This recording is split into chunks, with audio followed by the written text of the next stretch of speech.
You're live. Hi, I'm Vicki Abelson, and we're doing take 2. Ha! And we are in the proper orientation this time. I'm checking because I want to make sure before I blab any further. Right. Okay, so we're How did you guys fix that? We're horizontal because we're technical wizards is what we are. We're women who are technical wizards. Okay, wow. And anyway, we are on the road, on location at Eliza and Eric Roberts' house. Thank you for having us, you guys. Of course. And there was a little technical glitch. So Mike Zinna, it would be really nice if you'd reopen the studio so that we wouldn't have to be doing this stuff on our own. We suck. And it's thanks to you guys, actually, that the Road Taken is on Zinna TV. Because 4 years ago, I was on Encounters when you were at T Radio V. Yes. And I met Mike, and I chased him for about 2 years. When I finally gave up, he came back, and he came and got me. Well, you're one of the. Well, at least you have your clothes on during the show. Oh God! When when I send people to the site to watch, it's part of the reason why we started doing it live on the Facebook. Is because when I send people to Zinna TV, it's a little corny. And it's also a big ad for marijuana, which we'll talk about today because I am a marijuana addict, but I have not smoked pot for 17 years. Right. But if I were to take one hit right now, I'd be off to the races. Liar. No. Prove it. He's trying to take me down. Peer pressure. I saw that happen to somebody. He's trying to take me. I did it with cigarettes a few times. I would quit smoking cigarettes, and I would then take one puff, and I would be buying packs. But later, will you tell us what would be wrong with you being off to the races? Because I know how I feel. Well, let's talk about it now, because we're here. Okay. So that's what the Road Taken is all about. We are just on a road, and we're going to go wherever. Eric is a gentleman and insisted that I sit on the chair with the back, and he's sitting on a little stool. I get tower running for one. His core. But we're all fine. A good core. He does have it, and you're in much better shape than I am. No. I have a 12-pack. A 12-pack. Is this supposed to be a 6-pack? And yes, prove it. Yeah, but as you get older, it's a 12-pack. Mine is probably more like it is funny. So with the pot, why I would be off to the races and why that's a bad thing for me is because, for example, okay, so here's another thing about these guys. I started writing this about a month after I got sober, and it's called Don't Jump. Sex, Drugs, Rock and Roll, My Fucking Mother, but the original title, which I swear to, thank you. The original title was Why is Julia Roberts Living My Life? That's good. And when I was on your show, Eliza picked up. It wasn't even published yet. It was just like pages, and Eliza picked it up. She said, "What is that?" I know. I remember. Right? I was there. You were there, and Eliza read the prologue to my book, which talks all about Julia on the air. And she did a cold reading, and it was quite brilliant. Thank you. And actually, Eliza and I met on the set of Henry Jabham's The N-Word, and she was great in that too. Well, my wife gives good cold reading, doesn't she? She does give good cold reading. So after reading so much about you guys, I've decided I want to rename the book.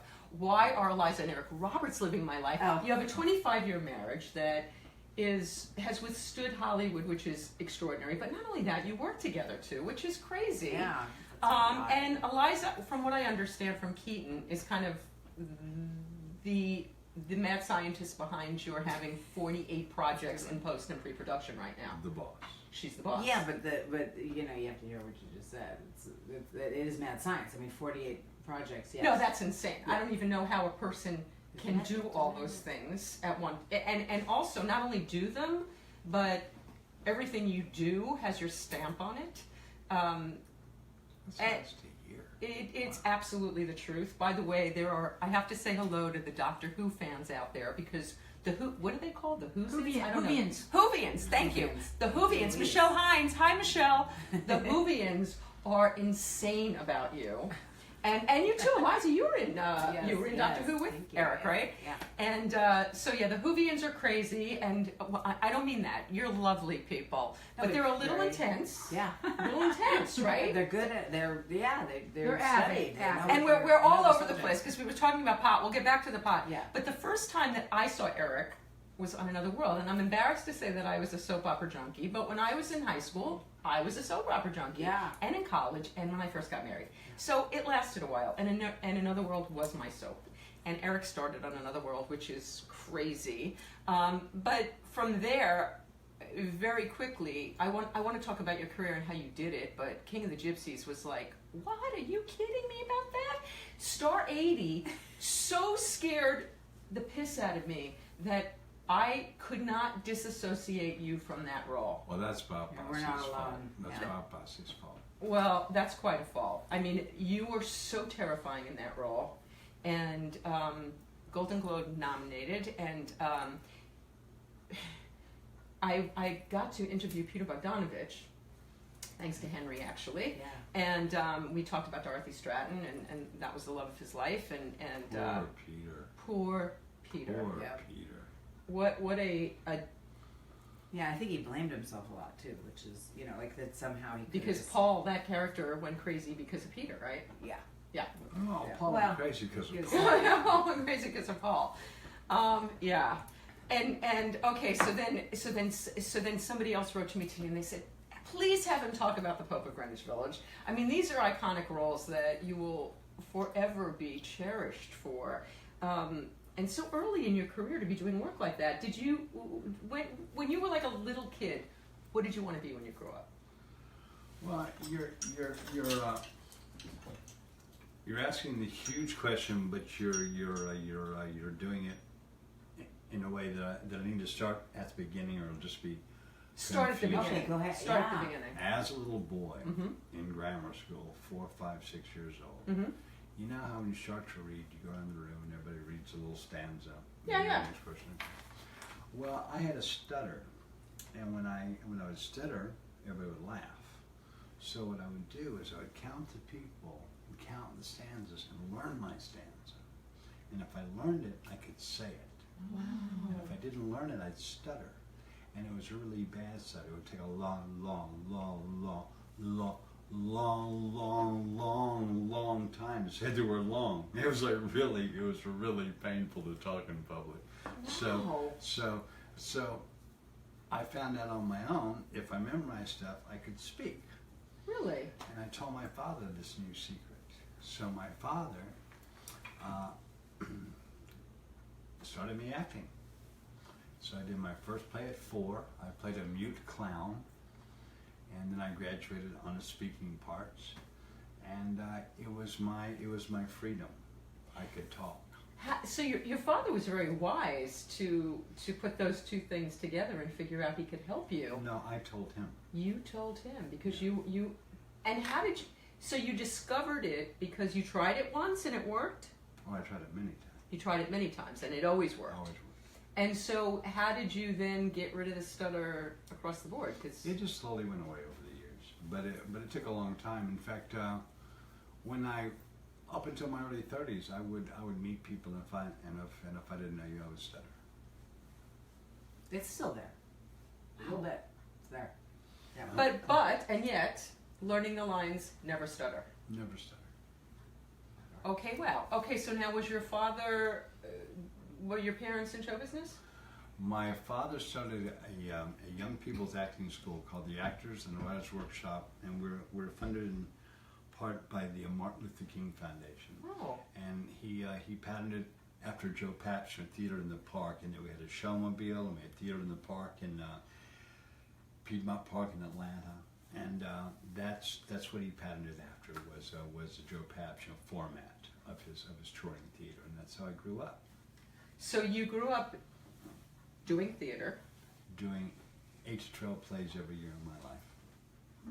Wow.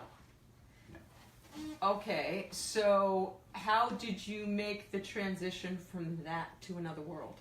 Did you go to college? No, I went to acting schools. But, In New York or in Atlanta? Yeah, in New York. Mm-hmm. What was the question? How did you transition from theater? Well, also burn this. You did continue with theater. Well, that's a 20-year jump you're taking. Wow. Okay. So that's it was all the same to me. It's always been all the same to me. That's why it always cracks me up when somebody says, "Which you like better, theater, movies, stage?" And I'm like, That's like asking me like redheads, blondes, or brunettes, because I like them all. Nice. And that's how I feel about acting. It's the same thing to me. It is women. It is my affection. I have affection for my vocation. I have affection for babes. Which is excellent. And it's the same thing. I love them all. You love them all, but you do them differently. It's all the same. You just got to make people feel with you. Well, I love that. And when they do, you won. You did it. But when you're projecting for the stage as opposed to doing a very soft scene. It's just mechanical. I learned how to do that at 5 years old, 6 years old, 7 years old. My father would say, more, can't hear you, more, okay. Was he a good coach? He was a pretty good coach. He was not the best coach I ever had. But Who was? He was a good coach. We'll come back to that. Okay. All right, so your father couldn't have been too bad because you are Academy Award nominated, 3-time Golden Globe nominated. You've got a sister who's done a little bit of work herself. Nothing to do with their father. No. He doesn't need any credit at all. No. The father doesn't get any credit? No. It's just Okay. born in them. It's just their genes. Well, he died when Julie was 3. Oh. So Okay. he had no input into Julie at all. And 3. No. You were 21. She was 10. She was 10. I'm sorry. You're Okay. right. 9. She was 9. I'm sorry. You're right. Yeah. Cut. There's no cut. Anyway, that's when they got divorced and she was 3. That's Okay, the anyway, 3. It doesn't matter. You can get off him. He's not a good guy. okay, we're not a good guy. We're not going. We're not giving him any credit. Good.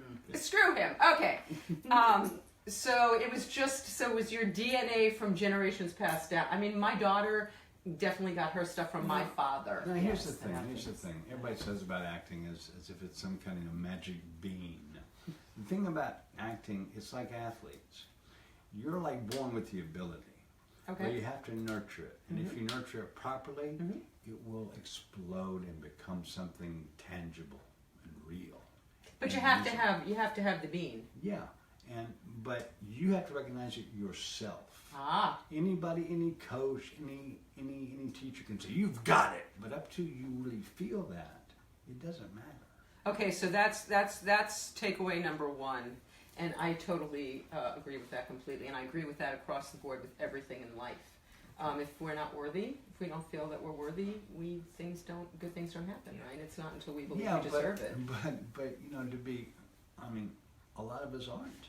And there you go too. I'm not in a lot of ways about a lot of things. I happen to be a pretty good actor. You are pretty and good. I'm aware of that. So I chase that. But there are things that I also avoid because I suck at certain things, which to not make you light of it will leave them nameless. But Okay. but I do things badly. Okay. And so I don't do those things. Oh. But I know because I don't have to make them good. I don't have to pole vault great. Okay, but how much of the being and how much is the studied craft? So you said that there was one great teacher. You didn't say there was one. You said there was someone better than your father, but I assume there were. I just said he was not the best. He was not the best. So I assume there was more than one teacher in your There were life. several. Okay, and so how much do you think that studying? I think it's the studying. I also think it's the experience. You've acted so much. Yeah. You are always doing Now, something. there's a lot of truth to that. When you do something in 10,000 times, whatever the expression is, 10,000 hours. Yeah. If you're not passable after that, you're not going to get passable. Well, I think that's a good point. I think that's a good. So at what point do you know you're good, and when do you know you're great? Well, it's like being an athlete once again. Even though you train alone, you're on the track and you're all stretched out. Okay, look at your watch. Second hand, going to the 10, going to 11, and 5, 4, 3, 2, and you take off.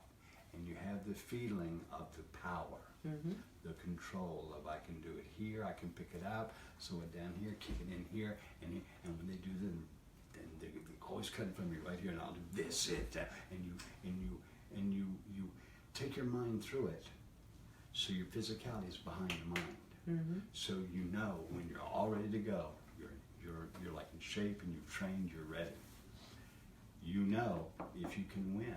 You know if you cannot win. Mm-hmm. And if you can win, you might.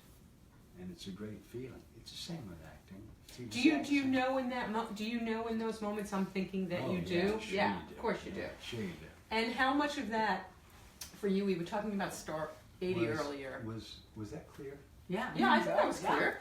We were talking about Star 80 earlier, and I don't know if that was before we cut from the video that we killed, or if that was in this one. But and you were saying you were crediting Bob Fosse with that performance. Oh, yeah. So how much is the how much?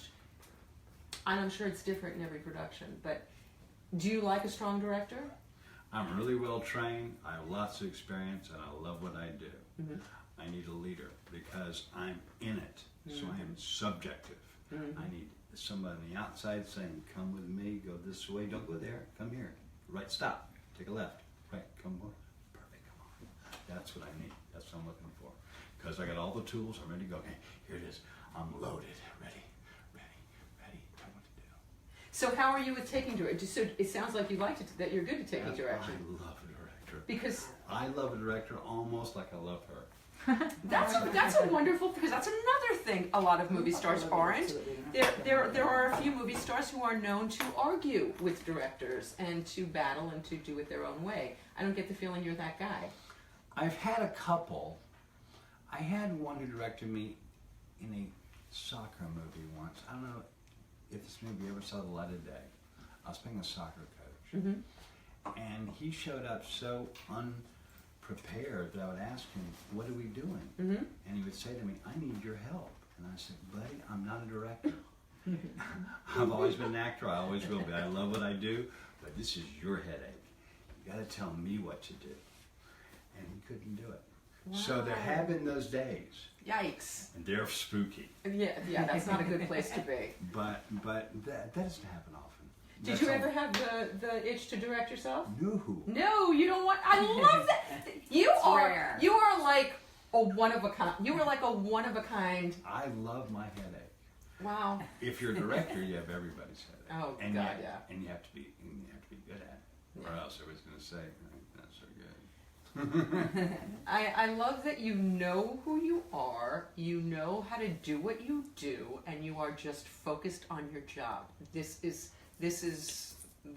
a lot of good stuff. And I'm proud of it. I'm very proud of what I do because I can do it. I love what I do. Yes, you can. I love it. So do you have? Tell me some of your favorites. I got about a dozen favorites. Okay, let's hear 'em. Because I made a lot of movies. Yes, you should. Over 400, I might add to the camera out there. King of the Gypsies. Oh God, yeah. Paul's Case. Star 80. It's My Party. Love is a Gun. Purgatory. Final Analysis. Heaven's Prisoner. Heaven's Prisoner. That's 8. That's a good start. 8 is a good start. We'll take the 8. That's 0.5% of all my movies. The Pope of Greenwich Village wasn't in that list. Yeah. It's in the top 10. It's in the top 10 because I know it is for me watching. I got a great story for that. Oh, excellent. We want it. I think I've told this story in interviews. I know I've told it to friends. Mm-hmm. I was going to save it for the biography, but it's such a juicy story. Oh, goody. I got offered that movie in January of that year we shot it. I was up at Hartford doing a play. I just gotten through with Star 80, but it wasn't out yet. So I go and I do a play, and I get the script, The Pope of Greenwich Village. James Caan and Al Pacino were supposed to do it, but they couldn't agree on who'd get top billing. So they fought, and they dropped it. Wow. Come on. So I was told, okay, Eric, do you want to play Charlie or do you want to play Paulie? Read the script and decide. So I read the script. Wow, what a good script. Oh my God, what a good script. Look at this model this guy's got when he loses his thumb. Oh my God, that's fantastic. Oh my God, I have to say that dialogue. Oh my God, I have to do this movie. Oh my God, I want to play Paulie. I want to play Paulie, guys. We want you to play Charlie. I I said, but why? He said, Charlie's kind of a leading man. You're kind of handsome. We want you to play Charlie with a suit and tie, looking all cool, The girl. blah, blah, blah, with the girl. And I said, yeah, but I don't want to play Paulie. And he said, but Paulie's kind of a thug. I said, I know. I'm not going to play him like a thug, though. I said, what are you going to do? I said, I'm going to play him like those guys are. Well, what are those guys? They're mama's boys. Oh, have fun. Okay. So that was January. So then I don't see those guys until August. And in those 8 months, I lost 30 pounds and I permed my hair. And I learned every word of my dialect. I arrived ready to go. And we have 30 pounds? You had to be a skinny thing to start out with. I weighed 160 pounds and got down to 128 or 30. Yeah. Oh. Yeah, you've seen the movie. So, Yeah, but it did. I mean, I thought didn't that was. see it I thought that was that way. youth, and Right. just. Right. I didn't realize that you'd put that concerted effort into it. That- Well, makes sense. That was a choice. So the director, who I will leave nameless because Yeah. he lost his job. He, we had 5 days of rehearsal before we started to shoot that movie. Me and Mickey. So after the 30-day rehearsal, the director asked me to stay after and talk to him. So I said, yeah, what's up, pal? He goes, sit down. Shaking his head like he's really disappointed in me. Oh, man. I said, what's up? Why are you so skinny? I said, are you asking me seriously why I lost the weight? Yeah. I said, because I want to be a walking spaz attack. And he said, why'd you perm your hair? I said, because it's all a part of it. I want to be a walking spaz attack. Then he looks furious. He goes, what is a walking spaz attack? I said, it's John Belushi, only skinny. And he goes, this guy's a tough thug. I said, that's how he's written. I played a lot of tough thugs. I've seen a lot of tough thugs. It's been done a lot. I don't want to do it again. Wow. Not for this movie or any movie, really. Because it's been done too much. I want to play the real thing, which I think I'm doing here. You see, well, I think you're playing, excuse this terminology, it's not mine. I think you're playing a fight. I said, why do you think that? He said, because you're holding Mickey's arm. I said, yeah, he's my cousin and my favorite person. And he's Italian, and I am too. That's how we are. He goes, I want you to resign. I said, wow, really? I was going nowhere. I've been married. I've been working on this part for 9 months. Oh my gosh! I'm going nowhere. But I said, well, let me think about it. I'll be back. I walk around the hotel one time thinking, what do I do? This is awkward. So I go up to Mickey Rourke's room. Mickey, the director asked me to quit. What? So he called the producers. They fired that director and they brought in Stuart Rosenberg, who directed a great movie called The Pope of Greenwich Village. Okay, wow. Yeah, cool story, huh? So, don't tell us the name, but did the director who did that to you have a career after He that? did actually. He directed a lot of the biographies for Civil War movies for TNT. Okay. But like a lot of them. Okay. Not one or two. But So like he was many. successful. Yeah, he has a career, I think, even now. So he was just in a different sort of creative He zone. was not a New York guy. It was a New York movie. That's all. Oh yeah. That's all. Um, He was actually a very nice man. did you ever see him again? You ever run into him? Nothing? It would be really interesting to hear his side of that story and what he was I'd love to thinking. hear his side of this. And I'd also love to hear what he thought of the movie once he saw it Right. afterwards, because it would be very hard to find fault with it. I tried to explain to him what I was going to play, but he just saw it as effete as opposed to weak. Because the guy that I was playing was just total bravado. Nothing real, nothing ballsy, nothing really courageous about him whatsoever, except his stupidity. I think that most men who have that macho thing going on are actually the most fearful. They are, Right? Of course they Always, are. right? Of course they are. Yeah. It's the ones with little dicks. But I'm sorry, but I think it's an overcompensation. It's like short men overcompensate, men. It's this whole thing, and it's that false bravado, and which you captured brilliantly. So star 80. So how do you get into that head of that lunatic? Well, I got to be honest with you. I read that movie and thought, what a depressing movie. Wow. Ooh, boo. Yeah. If Bob Fosse weren't one of the guy who wrote this and is going to also direct it, I would run from this. Yeah. But I got to work for Bob Fosse. Hell yeah. So I did a lot of homework, got ready for the audition, went in and auditioned once, got called back twice, got called back 3 times, got called back 4 times, got called back 5 times. The 6th time I come back, he goes, sit down a minute. He goes, walk around the room for me. I do. He goes, somebody told me you were crippled. And I said, no. I had an automobile accident about a year ago, and got kind of effed up, for a while. But no, I'm not crippled. No, I was told you were crippled. Okay, so you're not crippled. Okay. I spent enough time with you now to see that you're kind of a nice guy. I don't want a nice guy. And he goes, and I'm talking about everything. I don't want a nice guy, but I need Paul Snyder, and I think you're going to give him to me. Woo! I said, okay. No, it was always when I was 25. Okay, okay. And so that was a man with vision that could see beyond what was happening in the room. He saw pretty cool. He saw what.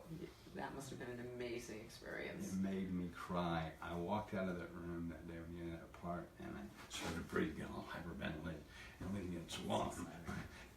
And I hear somebody there suck it all up. Let's see if wow.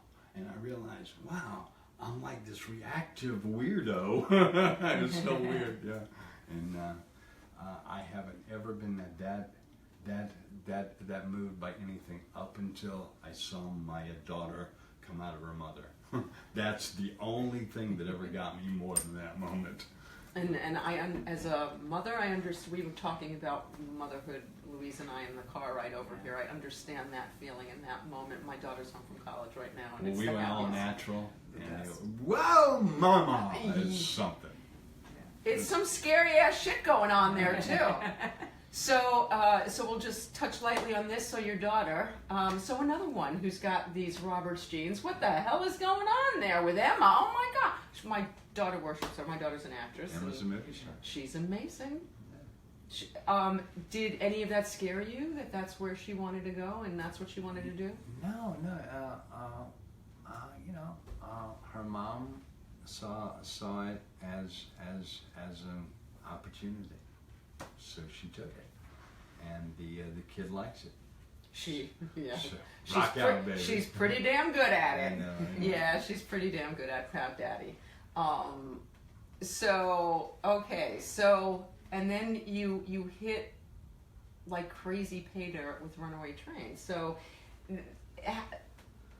actually, Runaway Train was not really a hit. Runaway Train was kind of a joke up until really the Academy Awards. I was going to say it wasn't a joke for you. No. Up until, because it was the only movie that production company ever made that did not make people laugh in the wrong places. Oh. That production company made like who's the karate guy? Bruce Lee. Bruce Lee. No, that's the karate guy. The Karate Kid, Ralph Macchio. No. Much later, there's no, that's one too. But the guy who would do the split, the split against the counters. Have his legs all split open. Yeah, I thought that was one of the real karate guys. No. Yeah, I'm just trying to think of it. I have no idea. I'm like not a karate person. But anyway. I forgot what I was saying. So you were talking about Runaway Train. Kind of movies. Oh yeah. But that production company, they were called Canon Films. Mm-hmm. They we like put them on the map suddenly as legitimate, but only once. So, Only once. okay, so their films prior to that were Jokes. laughed at. Jokes. Okay, not comedies, just laughed at. Jokes. Jokes. Well, they certainly, Runaway Train certainly wasn't. Yeah, and the producer of that movie kept my Academy Awards certificate and has it on his wall. It's okay. So tell me what that's. He paid for it. Yeah. So tell me what that's like. That moment when you get that call. Oh, it's the most incredible thing in the world, especially in this town. Oh, Because in God. this town, for 30-something days, like 33 days, you're a nominee. And everybody knows your name, and everybody knows you might win. And they're all saying, I'm on your side. And you know they're you're not believing it. Oh. You're like, everybody likes me. So cool. But then you lose, if you're me, and everybody stops opening doors. Oh, come on. That quickly. Oh, come on. That quickly. And as long as You've been nominated for 3 Golden Globes. You've been nominated for an Oscar, and people stop opening doors? they stop that day. Yeah. And I mean, that's just sad. I'm only one of 35 nominees every year, so there's a lot There's of a people lot of who've experienced this. This is not just an Eric Roberts experience. This is how it goes. When you're a nominee, you're a possible winner. When you're a loser, you're not the winner. That's all there is to it. Wow, that's cold. That's just life. That's cold. Just life. Okay, so let's move on to some later stuff. So you also are one of the first movie stars who transitioned to television, and who was able to ride both those. Because not a lot of people are doing it with Netflix and Amazon and all that stuff. Yeah, but see, here's the thing. I became a movie star. Mm-hmm. That's cool. That's cool. But I was always an actor from the time I was a little boy until today. I've loved what I do like I love her. It's an entity that I have affection for. I love what I do. And it shows. Hand me a script. I'm at that desk with my lamp on. See you later. I'm going. I'm busy. That's what I do. I got a new script. How the hell are you still memorizing lines? How do you do that? I can't remember anything. How do you do this? When they make me do it fast, I ask for cue cards. I said, if I only have 2 days, give me cue cards, guys. Okay, but if you don't have cue cards, do you have a trick? Do you have a method? Repetition, baby. Repetition. Okay. Repetition. Little chunks or big chunks? Little chunks. Beats. Okay. This meaning to this meaning to this subject to this subject to this subject to this subject to this subject. Okay. Subjects. Beats. Uh huh. Yeah. Okay, that's good. I can go with that. Oy, oy, oy. So okay, so. And I also have a wife who grew up in show business, understands it all, and I can go to her at 3:30 in the morning and say, I can't sleep. This goddamn monologue's making me crazy. Running with me. And she'll say, sit down. You want some tea? And we'll run the monologue, and we'll stay up and we'll work. Okay, so let's talk about this for a little bit, because we've left Eliza completely out in the cold. Eliza, who's an actress herself, in Animal House? Are you kidding me? How fun? By the way, yes. I got to point something out. Yeah. There was a movie. Let me give this background. This is funny. It's great setup. Okay, good. I'm offered a movie by an ex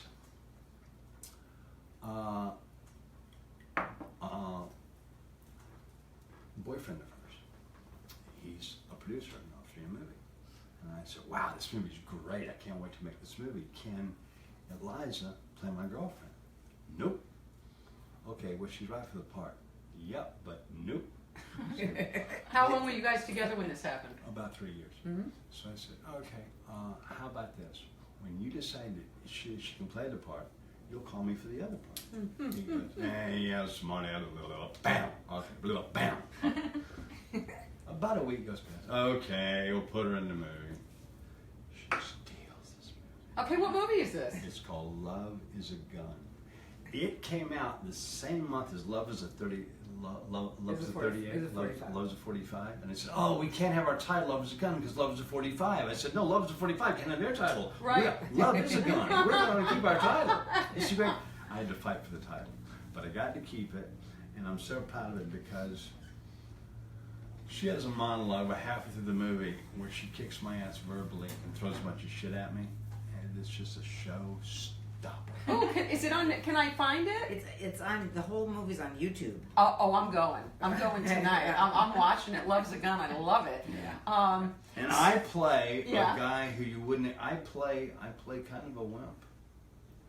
Okay, that's interesting. Yeah, I play kind That's of a a wimp. stretch. Yeah, I like F around on my girlfriend, who finds out, and then she. Say who the other actress is. Kelly Preston. Ooh, nice company. Yeah, she's cute. She's cute. Is she a good actress? She's a great girl. Yeah, she's a good actress. Yeah. Okay, cool. Great gal. Normal.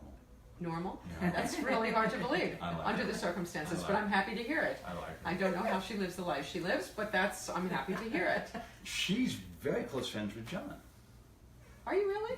Yeah. Okay, I adore him, and Yes. I want you to know that I went to see when the People vs. OJ did a little panel at SAG in the little room. Right. I went to see it, and John was the loveliest of all. Loveliest. And at the end, I went up to him and I said, "I want to dance with you before I die." And he said, "Oh, don't die. Let's take care of that right now." And he spun me around and he That's dissed What me. a I guy! love I love him for that. I Yeah. love him. What I a thing love to him for do. He's that. darling. That's a great thing to say to somebody, by the way. I but love he him. is really, right? Yeah. You know, He's a really who good doesn't want to person. dance with John Travolta? Are you Exactly. kidding I me? love him for that. Oh my Yeah, God, so it was the cool. sweetest. Well, I'm happy to know that you're friends with him, and Yeah. and I'm just a huge fan. And actually, my ex is Gabe Abelson, and Yeah. he lived and worked with Gabe Kaplan. So the whole Welcome Back Right, Kotter thing, right. and In fact, the Right. ex who owned that script was also John's manager.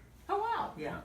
Speaking of managers, somebody wanted me to ask you about a manager they shared with you, which let me see if I'm Trash? going to get the name. His name was Bill. Trash? Yeah. Yeah. Yeah. Trash. So somebody asked me about that. Somebody asked me to talk about Doctor Who. Did we do that on this? Bill was great at like finding talent. He discovered Sissy Spacek. He Oh, discovered wow. Carol Kane. He Oh, wow. discovered Tom Hulce. He discovered Chris Walken. He discovered Oh, my Eric God. Roberts. I mean, he discovered He us. discovered you. Us. Yes. Okay, where did he discover you? How did you get discovered? Uh, And by the way, that question was from Lawrence. Hi, Lawrence. there was a He's a Tinder guy. There was a very famous casting director named Marion Doherty who was somebody to do a play at the American Academy of Dramatic Art, and You were studying there? yeah, and they of course kicked me out because there's such what's the word? Recognizers of talent.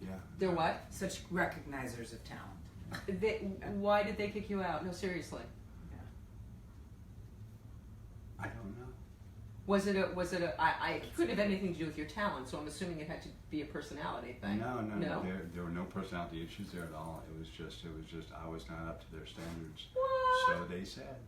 That's what they said. Okay, well, that's It's okay. You You know, know- Mary and I fixed that. but this is the thing. How much joy does it give you to sit back and think about that director No, on but the Pope of here's- Greenwich I know. Village and the American Academy of Drama? How much joy does it give you? You know that those people got fired one day. You know, well, he did get fired right away, but that person at the American Academy has to be sitting there going, "What the fuck did I do?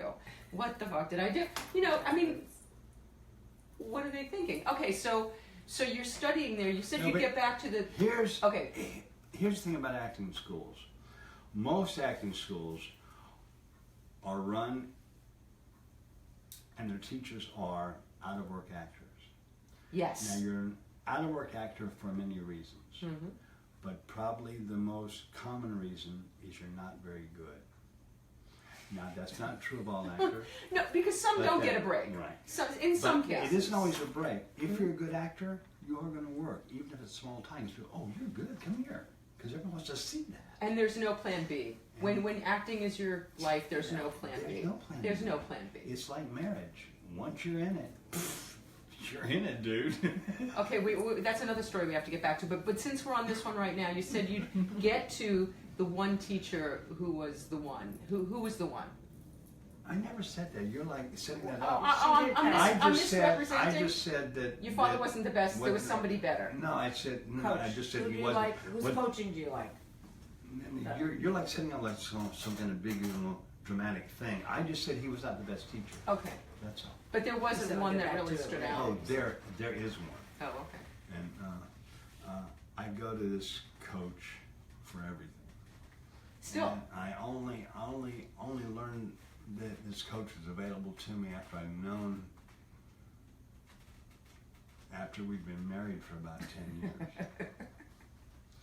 And then I'm really liking this story. I would always go to her for like small stuff. But then I had this project, in fact, it was called Grace. Mm-hmm. And it's my favorite project that never happened. Oh my God, it's even now, I can play it now. It's magnificent. Well, it happened. The pilot was shot. Okay. And it's also TV? wonderful. Yeah. But Obviously, it was about a Christopher Noff. Super choreographer. I was actually playing Bob Fosse. But Oh, wow. Bob Fosse, one day, I mean, just to show you how I ended up playing that part, to answer your question. I'm doing a scene one day with a guitar in my underwear, and I messed up the song, and I said, cut. You don't say cut on a Bob Fosse set unless you're Bob Fosse. Yeah. So he says, come here, and he walks away.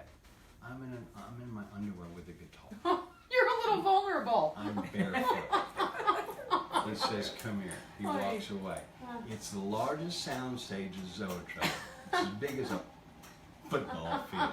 And he walks across it. Ooh. I'm pretty much naked. And you have to walk across And I after have to him. follow him. And I have really skinny legs. Okay. So I'm walking.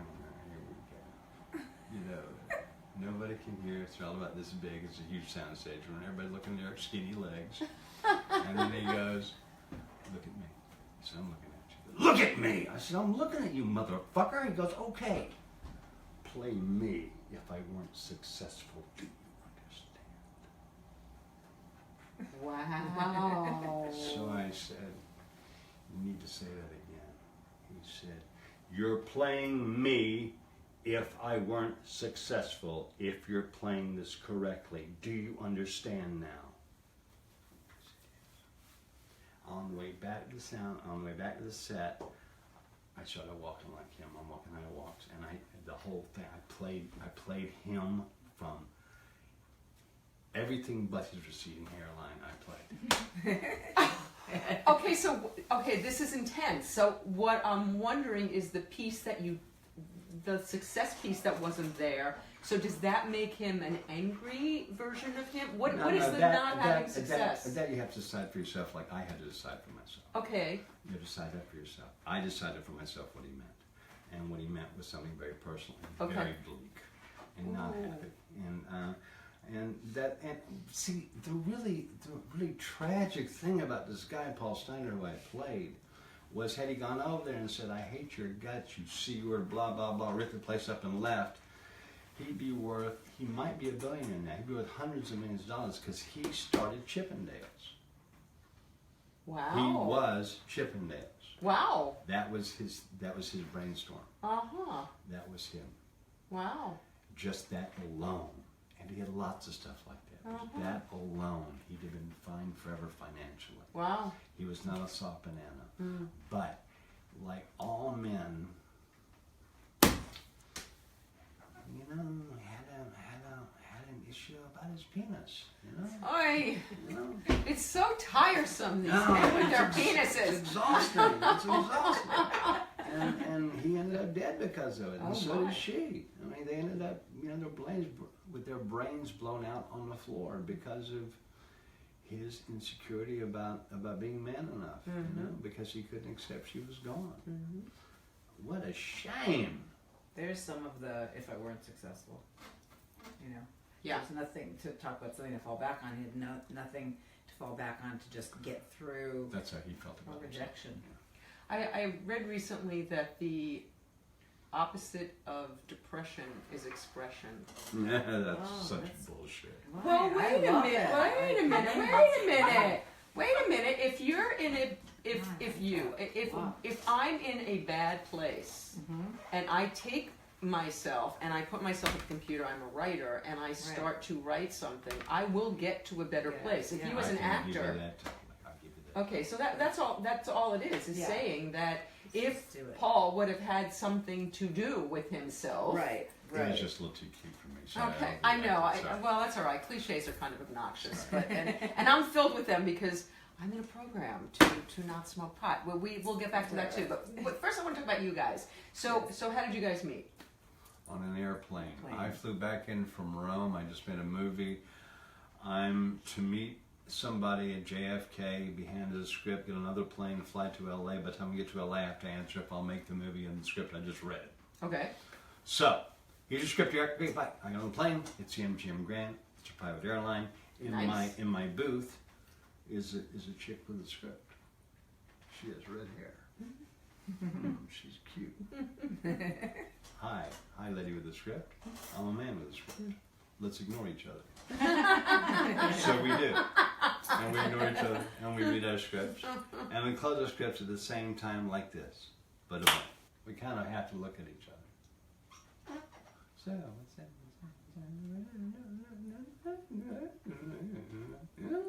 Biological. Who's your favorite screenwriter? I said, one guy, David Rayfield, he wrote 2 Days of Con, Out of Actor, The Way We Were, The Front. Oh, I know. He's my father. My biological father. My biological He's father. not stop the person this. who raised me, who was there for Okay. me or anything. So, It's Don Garrett. so To anyway, be sure to say that. okay. Yeah, I know that you go by Don Liza Garrett Garrett. is the dad who raised her. Okay. But David Rayfield is the guy who had sex with her mom to have her. And so anyway, so he's my father. So I'm like, wow, that's far out. Anyway, That's crazy. I find her really fascinating. Of course. So I ask her a phone number, and she tells me I'm in a relationship. I said, no, I didn't ask to sleep with you. I asked for your phone number. A little different. So that's kind of witty. Okay, so she gives me her phone number.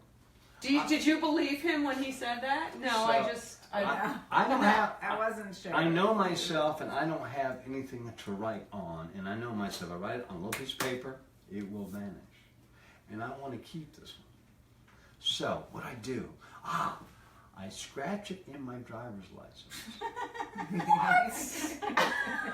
Don't ask me why. I've never done this before or since. You don't write it on your hand. No, You have to scratch it on your driver's license. So several months later, I break up with my situation. I call her. Hey, look, it's on my license. So I call her, and her situation is also terminated. Aha. So we got together. And how long did that take to ignite? Like how many minutes, I'm guessing? Instant, huh? Maybe 30. Yeah, there you go.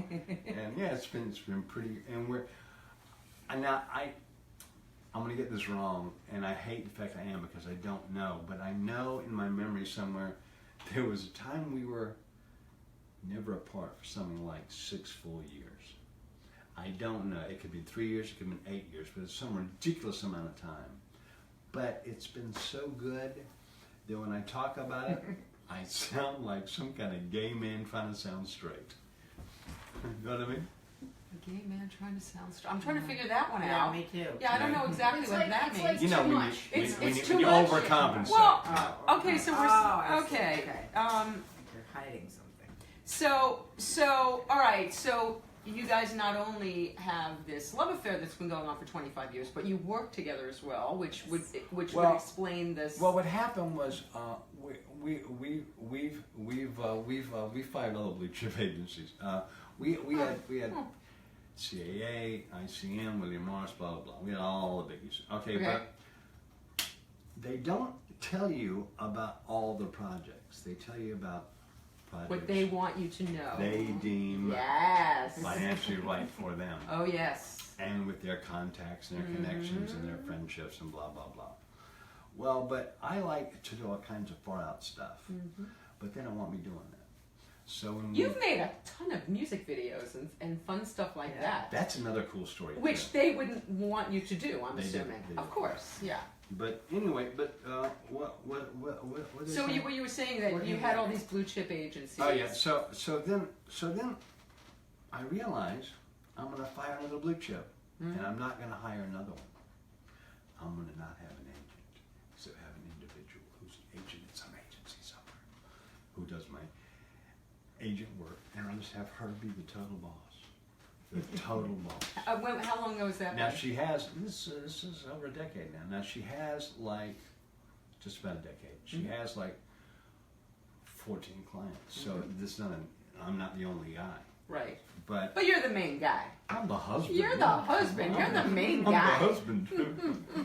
You're the one with 43 projects in post or pre-production right now. Yeah. Holy Moses, I don't know how that is physically But possible. my wife asked me years ago, if you could do anything in the world as an actor, what would it be? I said, I want to work every day.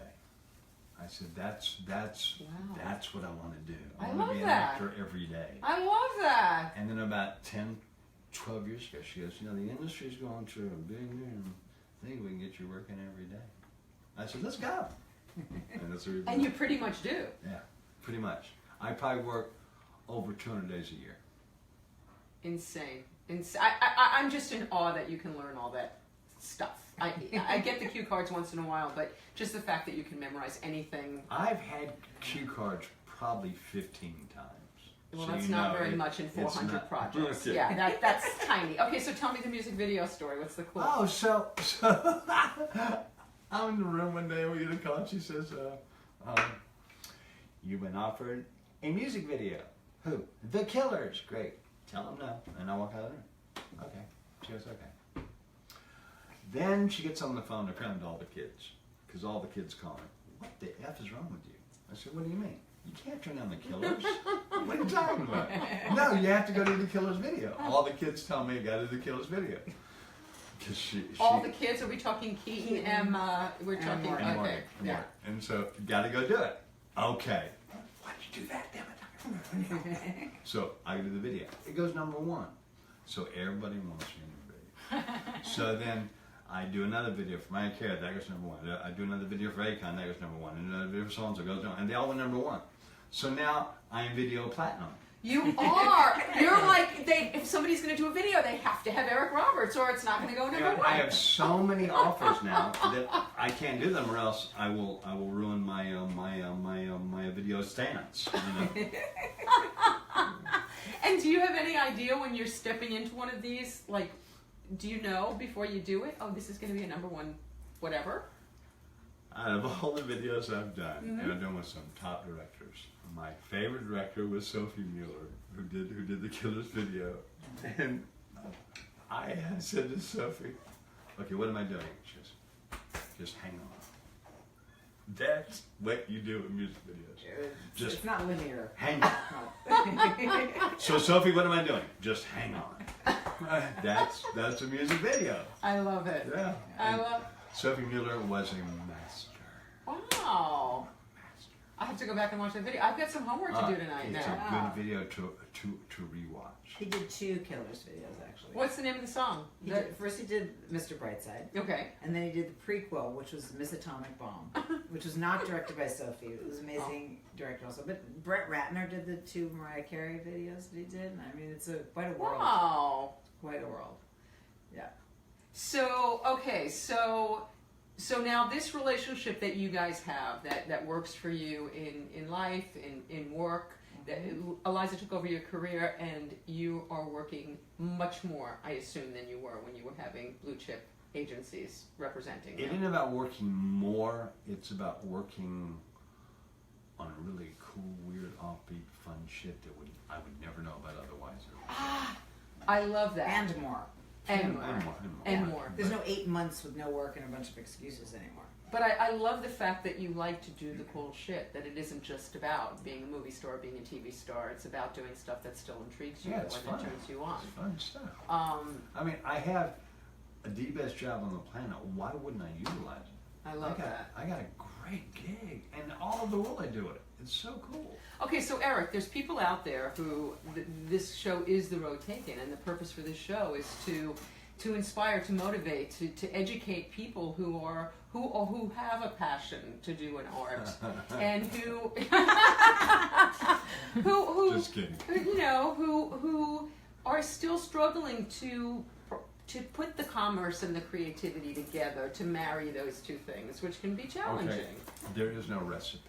Okay. There is no, this is how it's going to work. There's none of that. Yeah. It's like I go back to being an athlete again. You line it up, and it doesn't matter if it's a sprint and you line it down and you're out the gate, and that's all you got. Or it's a long distance thing where you're very relaxed, you know it's going to be a killer, and here I go, and you go.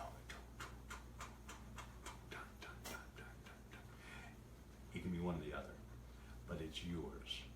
It is you. It is how you feel. It is how you run. It is how you breathe. It is how you ignore the things around you. It is how you see the finish line. It is how you want.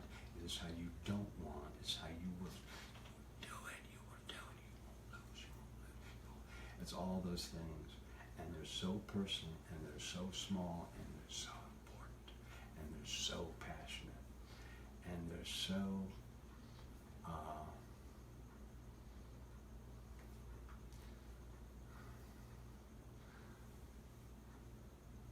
they're your gunpowder. They're what drives you. And if you can just find them, because you can't, there's no recipe. Here's how it works. No, it's what's in here. And you got to find it, and you got to hold on to it and go. And when you get there, you still got, oh my God, I did it. It's such a good feeling. But it only lasts a minute. Mm-hmm. It does go away. Mm-hmm. It does come back. It's harder to come back. Every time it comes back, it's harder to come back. I've been lucky. I've had it kind of rotate itself 8-10 times. I've been really lucky. But I'm lucky. That's lucky. But that's also, it's your passion, it's your belief in yourself, it's being true to yourself. Last night on the Kennedy Center Honors, Carolyn Kennedy was saying that her father's words were about making art. It was, make your art, be true to you, and that will feed the nation. Ha! I mean, I'm not quoting it exactly, but that was the idea of it. And it was about you feed us when you are true to you. And that's kind of exactly what you were just saying. Wow. Which is a beautiful thing. And I think that is the secret to success. When we're willing to walk off the cliff, when we're willing to do what we know in that moment to be the truth. There's something I want to also point out about this relationship. When you've been together for this long, and I'm very immature this way. I'm like very physically needy. Oh, mom, very hug, grab, take. I like that. Hair stuff. I'm very touchy feely. Okay. I find when we work together, like we're finding this scene, we do this stuff, find this smile, find this line, find this word, hit that word, and then in the sentence, oh yeah, that's cool, do it like that, blah, blah, blah, blah. It's as good as kissing. Aww. And to the point where I go up to her and I treasure her. Oh my God. And then of course one thing leads to another. They're not working so hard after that. But it's all so involved that all of it, when you have any of it, and you overlap it into the other stuff, oh, it's so nice, and it's so satisfying, and it's sexy. It sounds very sexy. I like that. As I said, I'll have what you guys are having all over the place. So I kind of want to end on that note, but I feel like I want to talk to you a little bit about the darker side, because it's fascinating and we don't really get to go there much, and I don't want to do it in a tabloidy, real, like whatever that stuff is called. We can go a few minutes. But so we talked to Keaton last week, and we talked about what had happened between you and he, and having a brawl, and him leaving, and you guys not talking for 16 years. We didn't have a brawl. So a brawl is two people fighting physically. True. He hit me with a bat. I heard that. There was no brawl. Yeah. So okay, so he hit you with the bat.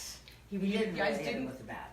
It was what Keaton said. Eric walked into it because he'd been such a bad guy that he had to flip that, because otherwise it was going to look really bad.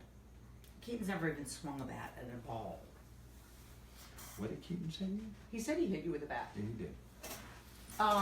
Okay, so he said that he hit you with a bat, and he said this is a subject that no matter how you deal with it, isn't going to go over well with the mom. Well, it can't, because she loves you both, so it can't go over well. No, but the reason why I want to talk about it is because you've made an amazing recovery. This is a 23-year-old story, though. It's an old story, but the important. recovery Yeah. is inspiring and it's hopeful. And there are a lot of people out there who are estranged from people in their families and who have not made peace and who have not found a way back to each other and have not found that love wins. And you guys have. So I think that is a story worth telling, because from what Keaton told us last week, even through that 16-year estrangement, you were still one of his biggest supporters. And there was some event where you promoted the VMAs. You promoted Keaton's CD when he wasn't even speaking to you, which is a pretty generous and extraordinary offer. Not to say that you didn't give him reason to be pissed at you that he hit you with a bat, which I'm assuming that you did. I think all these reasons for something are all bullshit. Okay. I think the bottom line is he's an amazing talent. Yes, He is my favorite singer-songwriter. He is my very favorite, guitar player, and that's where I have his feelings about. As far as what he did or didn't do, or I did or maybe didn't do, got nothing to do with any of my feelings. It has to do with what he is. He's magnificent. He is magnificent. And I knew that early on. Yeah, Ma. I knew that early on. That's all. So you guys make peace. You make peace on Dr. Drew, which is a whole nother. For somebody who doesn't like reality TV, it's weird that you didn't see the show. Huh? I did. Okay, because what happened was she's very clever, and here's really the You ain't telling me nothing I don't know. That's for sure. all like joking around, all sarcasm aside, this is really serious because it was very smart of her and very hard to do. Okay. Now her son and her husband haven't spoken in 16 years. What has to be the killer for you above all else? Above all else. I'll say so. We haven't spoken in 16 years, and the way that I just saw my hands. I hate It's delayed. It's not, no, but it's embarrassing. Don't to watch. say. It's like seeing No, don't watch. monitor. Don't watch. You Don't watch. have to touch it. Okay. So, what was I saying? So they- 16 years. Please It's put it there. back, or that'll Okay. distract me. Okay. So here's how this whole thing came about. I Okay. come home from a gym one day, and she says to me, "Celebrity Rehab just called, and they want to know if you have any drug issues." I said, "Well, I just smoked a joint." And she goes, "They want to know if you have any drug issues." I said, "We know I'm a pothead, but I'm not giving it up." And she goes, "I think you should do the show." And I said, "Why? Is Fosse on pot?" She goes, "I don't care if you're Fosse on pot, but that's a young audience. Your audience is old."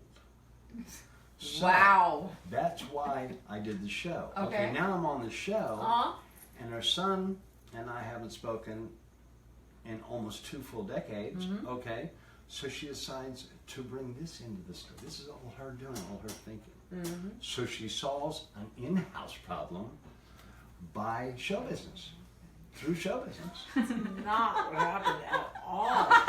Well, Not even close. But that's what happened. That's what the result was. There but not it's been a not. plan, but that's what happened. If it's a plan, but that's what happened. Well, according to Keaton, he didn't know he was going to forgive you when he went there that day. He didn't- I didn't know he was going to be there that day. So Yes, we know a he lot did. of things. In the memory, that's not I the can strong tell point. the story. There's no memory. There's just a fact. Tell the story.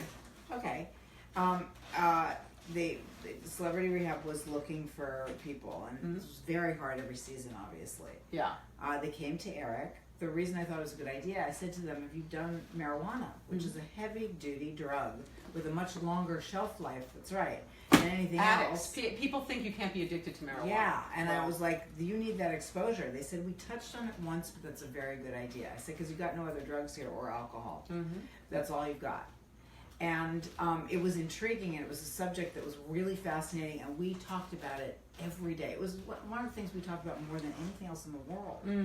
So I never said, "I don't care if you don't get off pot." I was desperate for Eric to get sober. And he had been sober a couple of times. So, and yes, it's a show, But and it's all you this. like, There was like no put it thought out about there Keaton. that no, you don't want me on the show to get sober from pot because you didn't know if it was even real. Oh, for sure. No, that's Wait, for what? sure. That is correct. Wait, I didn't get that. I couldn't. There's no way I said to Eric, "Because I'd really like you to get sober off pot." First of all, I was in Al-Anon. You don't Right. do that. Yeah. And second of all, that would just be the easiest way for him to say no. Right. I liked Drew. I liked what they were doing, and it just there were many reasons it seemed like a good idea. Okay. No thoughts of Keaton, nothing like that at all whatsoever. I submitted his music to the show because I submit his music to every show, which is how he's gotten hundreds and hundreds of places. Yes, he knows shows, that. He's told right? us that. Okay. Yeah. So I submitted music, and Damien, who created the show, called me and he went, "Oh my God, this guy's fucking fantastic." And he said, "Is he playing live anywhere?" And I said, "Actually, he's playing at Hotel Cafe tonight. He happened to be playing that night." Mm-hmm. Damien's like, "That's half a block away from our offices. We'll stop by. Can we bring cameras? Because this is family and we can do some footage." They don't allow filming it at Hotel Cafe. Mm-hmm. I'm very close with those people. I actually came to see Keaton there once and saw you both there. Right, and it's impossible to. And I said, probably in the alley outside, whatever. They're like, "We won't tell you what we're doing. We're just coming." Okay. Because they are pros. Yes. And they went. To this day, I don't know exactly what they captured, but they did capture some interviews outside. They talked to Keaton about music and all this other kind of stuff. And that was that. They then called and said, "We are in love with him. You know, it would be wonderful." They knew nothing about the situation. Oh. And I never told anybody about the situation. I never acknowledged it. I'd make up excuses. What would be great is if on Family Day, he was already, he was already in rehab in Pasadena, you know, and, you know, you don't speak to each other all the time at all in that situation. Because it's very, very real. You know, that's Did you not smoke pot while you were there? No way. No, there's no sneaking anything. Yeah. So they said, if on Family Day at the end it would be so beautiful, it's very, very moving moments. Somebody comes and does a song, and I went and I thought that would be wonderful for Keaton. Wonderful. Hell yeah. Keaton was sober at the time, by the way. I never heard this story. Yeah. So you can imagine I'm on the inside looking out, Yeah. and all this stuff is coming at me, being serious. Keaton's going to Right, sing he'd about never it. heard. So I think it's all been choreographed. Not at all. Because what am I supposed to think? Right. So I say And that. I'm told nothing. I Right. know nobody speaks. Well, to they don't. You're in rehab. Right. So there's. Well, I didn't know how planned much of it phone was calls. real and how much of it was Quite real. They okay. don't. They have a public phone there. You plan any phone calls. It's you know you Monitored? go on Yeah. You go family time. There's no cell phone. Use your cell phone. There's nothing. Right. So so I say that would be great. How about if we do it this way? Keaton will come and play for Family Day at a time that Eric's not there, but the other people are. And then Eric comes and they're like, "What?" You know, no, he's coming as Eric's family member. I'm like, "Okay, how about if we do it this way?" And they didn't know that. They didn't. You know. haven't told them. No. Aha. And then eventually, Damien's like, "Well, we really want to start planning this." And they're already going to get the licenses, songs, and whatever. And I'm panicking. And Keaton doesn't even know he's being offered any of this, right? And I'm just like, "Oh my God, this is such a good opportunity." It would be, you know, because I knew how moving it was when they had done that with Mackenzie Phillips' roommate, and you know, whatever. And Damien says, "What's going on?" And I said, "Oh, all right. Well, you guys are shrinks, so here you go." They don't speak. There was a thing, and blah blah blah. And at the time, Eric was using and on head meds prescribed, and you know all this stuff. And he went, "Oh my God, that's so perfect." I forgot who I was talking to for a second. And I said, "Yeah, but it's never going to happen. We've talked to several shrinks. Keaton has, Eric has. It's just never going to happen." And they said, you know, Dr. Drew would like to help. And I said, I'll ask him. And I said, and I was so nervous. And I asked him, and I didn't mention about the music. I just said, because they thought Family Day, whatever. He said, "I watched the show." He watches Intervention, a lot of these different shows. He said, "I really like Drew Pinsky." And I've been thinking, "Mom, this is so funny." He said he was driving on Ventura and Laurel. He saw Eric driving by, and he panicked. And he realized he had gotten to the point of phobia. And I also saw him at an airport once. He was at the gate where Eric was leaving, and he said, "I can't live this way anymore. It's ridiculous. It's now, I'm not taking a stance or anything. I'm just being scared and controlled by fear, and I won't allow myself to do that. I'm letting myself be a victim. It's ridiculous. And it's horrible for him, and it's also dumb. I mean, I was being a stupid, like he said to you on the show, punk teenager, completely taking advantage, playing music late at night, whatever, and you know, we have it great with you guys. You know, this is just really dumb. And he said, I need some help. He said, but there can't be any funny business. I will go talk to Drew. If it's on camera, that's fine. I don't know where it's going to go from there. So no tricks. It can't be that first session, Eric's already there. And I said, no, they're saying they're going to go totally legit. They'll interview you and see where it's at. And Eric knew that they informed Eric, this was in the works. They were just going to talk to Keaton. If there was going to be another session, it would be the two of them or the three of us. But I was instructed to keep my mouth shut, being control freak that I am. So Keaton went and did the session with Drew, which is, you know, part of the show. And it was great. And then Drew said, if you're ready, I'll have you come back. And Keaton was like, yeah, and it was, and Keaton had said, I'm probably gonna really feel like giving him a hug if he's into it and stuff, but no physicality forced or anything. Let's just like do this for real. And the next session, we were there, and we talked to Drew for a while, and then he brought Keaton in, and it was amazing. It was just so needed and so I don't want to say overdue because things happen when they happen. It was so needed. It was so helpful. He was amazing. Keaton was amazing. The audience was. It was 15 years overdue. 15 years of our lives incredible. were put on hold not because of me.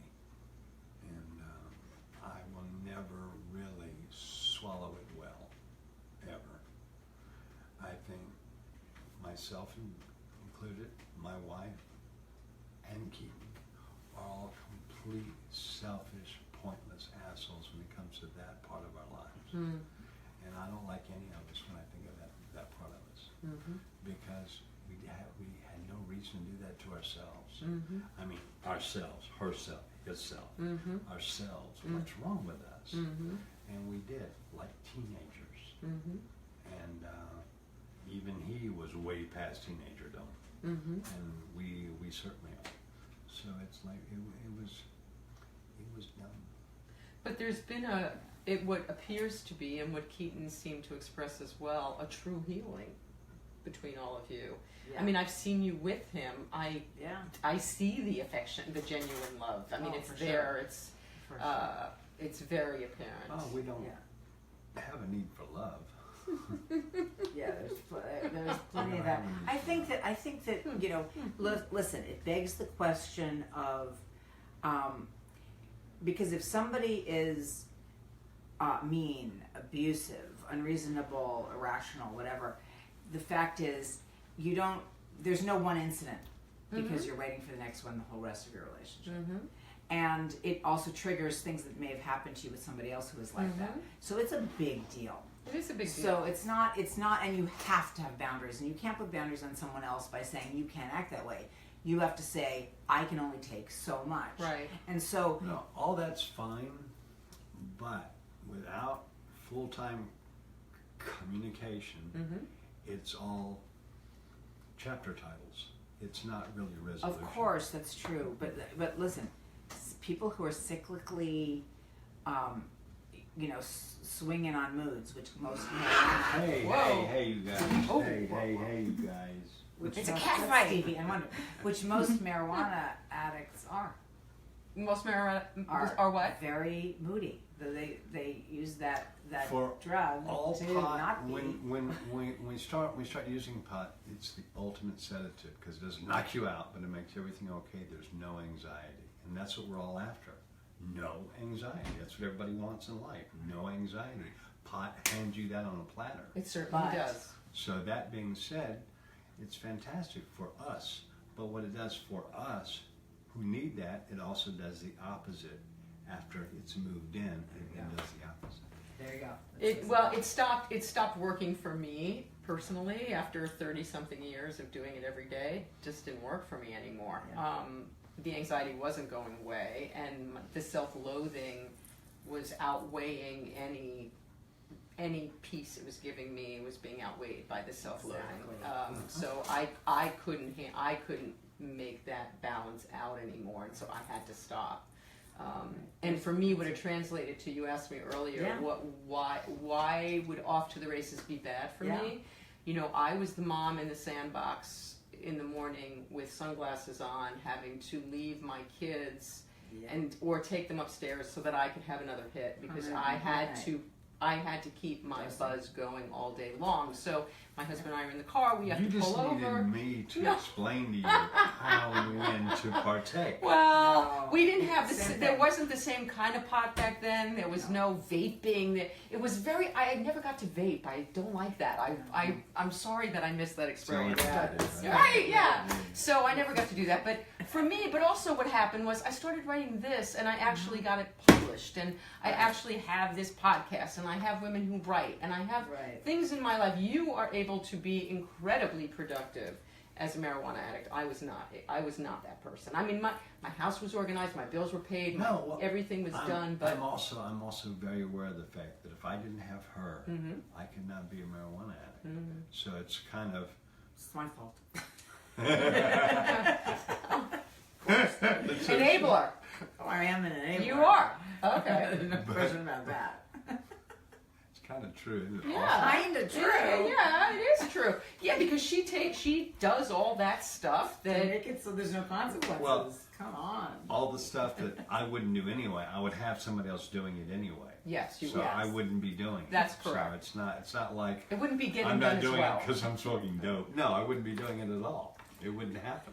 So now, so add to the fact that you not only have to learn all these lines, but you're also stoned. It's like, how the hell do you do what you do? Learning lines stoned is fantastic. Oh my God! You know, but I thought I was a stand-up when I was getting high and stuff, and an actress, and I thought I was so damn good. And it wasn't until I got sober that I realized I sucked then. Yeah. I'm much funnier now. Yeah. No, truly. I don't do stand-up 100%, anymore, but but I'm so much 100%. more. It diminishes you, period. That's all there is to it. I mean, I'm sorry. That is a bad drug. Like I said to Keaton the other day, I said, you realize I hate marijuana's guts. He's like, I know you do, Mom.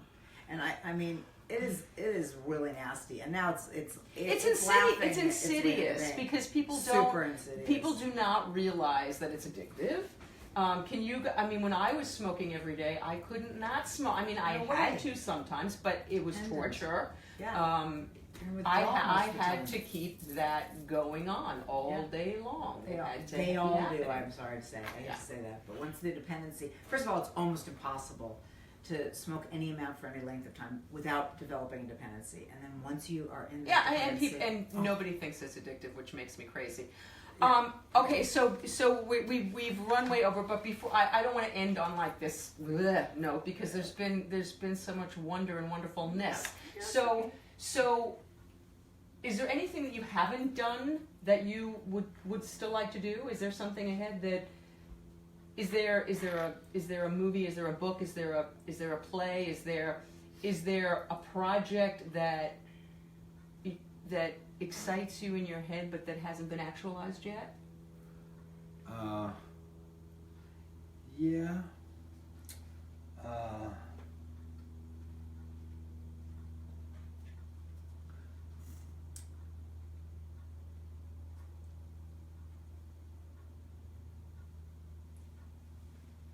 This question always kills me because it's always like everybody wants to have the perfect wife. I got the perfect wife for me. I got the perfect wife. Mm-hmm. Everybody wants, what's the perfect job? I don't know. Well, the perfect job, you're doing it. You're acting all every day. the jobs are perfect. Mm-hmm. They really are. Mm-hmm. All the jobs are perfect. I just got through. What I just get through doing that I love so much? Well, I mean, we're shooting in Barbados. It wasn't necessarily the project. We love the people. And No, being there. what's a part that just got through doing? Oh yeah, you did just finish something that you really liked. Oh, was it stalked? Stalk was one of them, but it's something else too. Yeah, you did. Just Why do something else, I hate saying stalked gotta is look at your stuff to because of the title. When you say I love making stalked by my doctor, you just can't say the title. Wait, all right, wait. I'm going to the IMDb and let's see if we can find it. Well, I mean, listen. There's one thing while you're looking on IMDb. I have mine up for the same reason. I have yours. We'll get Eric's. Yeah. While you're looking at Eric's, Look how cute she is. She is. He would love He would really love to work with Krista Vernoff and pick up where they left off on I want to Grace. finish this Grace. project called Grace. Where I am playing Bob Fosse, and I got a bunch of ex-wives, a bunch of ex-lovers, a bunch of kids from all of them. And you're a drug addict. No, Not really. He wasn't No? really playing Fosse literally because Okay. actually it was But- Krista's father that he was Yeah. playing. It was a composite character. I played Michael Grace, and it's called Grace. Oh, it's But it was just listen, you talk about mistakes that you'd like people later to realize they made. This was one of the, because I've worked with networks my pretty much whole life, one of the most baffling and egregious and just plain downright biggest mistakes a network has ever made. Because when we got on the plane to go to New York, the show was sold. It was picked up. And by the time we landed, it was unpicked up. Oh. But there have been several real wannabe, very, very poor man's kind of versions-ish of this show. Still nothing even close. And I will send you a link to some of the scenes and you will see what I mean. It's Just something. incredible. She just nailed it. This is Krista Vernoff, the producer of Grey's Anatomy. Grey's Anatomy. And I've watched with my daughter. She's a We cool could- chick. Yeah. I like this woman. But she's you know, she's just amazing, and this was amazing, and the whole way it happened, and the whole chemistry, and Leslie. So what do we have to do? Butter. So what has to happen for that to get That's a greenlit? good question. Sounds like that should be something that enough somebody time can make is- happen. Yeah, it does. But go to IMDb so you can see. Let's see. Okay, what so it was. there's too many things. Oh, it was very, there's very literally recent. 40. No, sweetie, it was really, really recent. It was Yeah, something we very were recent. just working on. very We were just there on set. It might be none of these. I mean, look at this. Who I know, has but we credits don't like even. this? Those must be working time. I don't even know most of those. I mean, I don't even. How is it even possible that you could be doing all of this? This Was is it an ridiculous. episode of something? Wait, what was it? You had such a good time. I know. It was Well, something you here's really some more loved. down Very here. recently. It's very recent. All right. Well, you've got way. Hey, that's my sister. Yeah. I know. Okay, so let's touch on that. So you guys estranged for a while. Are you guys okay now? We weren't even estranged. Was for a that while, bullshit? really. Yeah. It was Yeah, bullshit. It really was, honey. Yeah, that was all horseshit. You and, know. and we just stayed out of it with each other, like you know, yeah. Ignore it. That's how we dealt with it, Good. and that's the long and short of it. I like that. I like that better. It was not special. It was not. I like that better. Yeah. And pretty extraordinary. Whatever those genes are, the fact that you both have them and your daughter has them. My sister's a pretty cool chick. She's a pretty cool chick. Yeah.